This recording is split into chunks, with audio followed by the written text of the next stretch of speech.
It's exciting to announce the next in the Masters Collection series, which is actually celebrating the 20th anniversary of the Return of the King. This beautiful piece acknowledging the moment that Gandalf and Gwaihir come in to rescue Frodo and Sam off the fiery slopes of Mount Doom is a piece we've called Salvation at Mount Doom.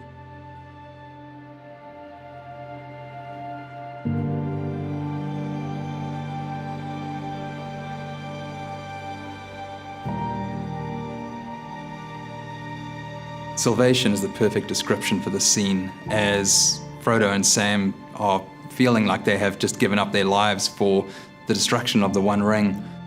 This really is the first moment of hope that we've had in so long, and it's the beginning of the end.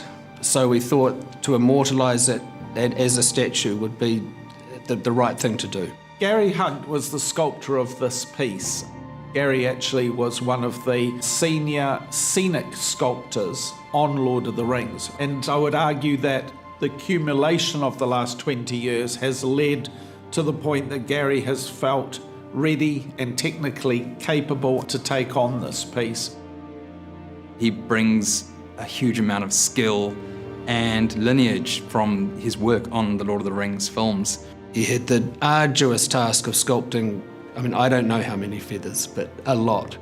Every single feather on this eagle has been independently sculpted by Gary to all come together as a whole to give the sense of momentum, that the feathers are curling subtly as it trims its motion in preparation to pluck Frodo off the rock. This has required an amazing number of subtle, creative choices to get the balance between the figures that he's sculpted, the environment, the sense of Gandalf in complete control in this moment, and then the sense that Frodo and Sam are still the most important component in the scene.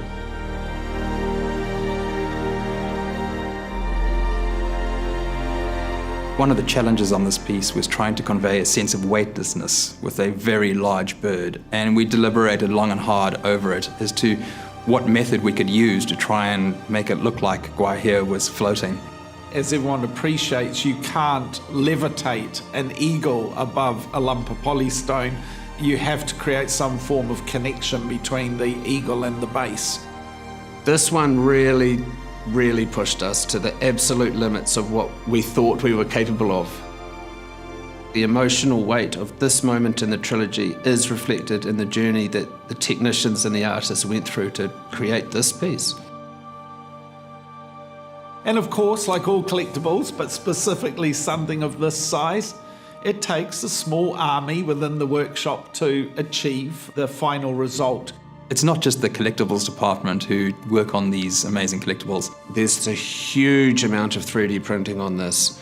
And there's the sculpting of the rocks, and then there's the painting of the collectible, moulding and casting, and on it goes. So this piece touched every department in the workshop almost. So this collectible is a true product of WETA Workshop.